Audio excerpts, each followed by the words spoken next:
I reckon most DIYers would steer clear of tiling. It's a tricky job to get right, as Claire and Hagen have found out on House Rules. So let me show you some tiling do's and don'ts. In this case, we're finishing a feature wall for a fireplace. Like Claire and Hagen, I want to get a stone look on this fireplace, but instead of using actual stone like they did, which is porous and allows the grout to bleed into it, I've gone with a porcelain tile that looks like stone. There's a large range of tiles out there, so make sure when you're shopping around, you ask for advice and you do your research so you get the right tile for the job every time. Now, before you start mixing any glue, it's important to put the time into the set out. So for this job here, I'm using large format tiles, a 600 by 300, and I'm going to be running them horizontally. So I know that I need 14 full tiles and then 2 cuts down the bottom. And I'm leaving the cuts down the bottom because they'll be hidden behind the fireplace. When it comes to cutting tiles, if you're using a ceramic tile, you can go through it once and then snap it. But because we're using a porcelain tile, it's a lot stronger. So it's a good idea to score it twice and make sure that you get right to the edges. And then with the lever, sit it at the back of the tile and apply some pressure, and you should get a perfect cut every time. All right, that is all the cuts done. So now we can get on to mixing the glue. And we're aiming for a toothpaste consistency. Now this wall's already been primed. It's important that any surface you're working on, you prime it before you start gluing. That way it gives the glue somewhere to bond to.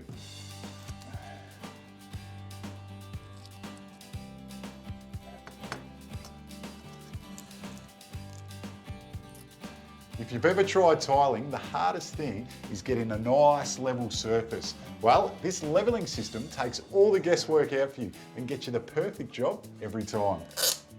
Once the tags are in place, you can lay your tile and then slip a cap over the top. Then with the tool, you simply just give it a couple of pumps and it pulls the 2 tiles level. Perfect.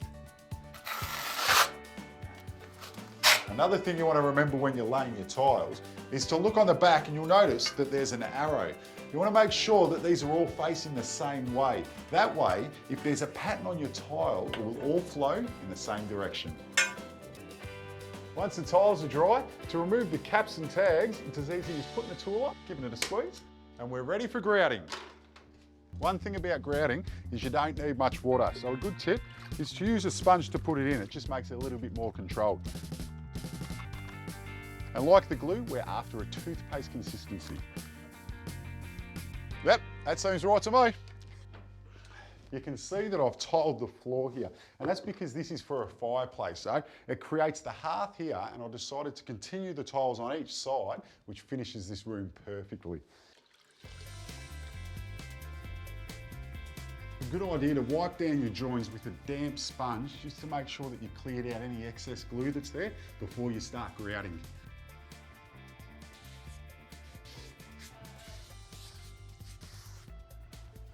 When you're ready to clean your tiles, just make sure you go over the joins on an angle. That way you're not digging out the grout as you go.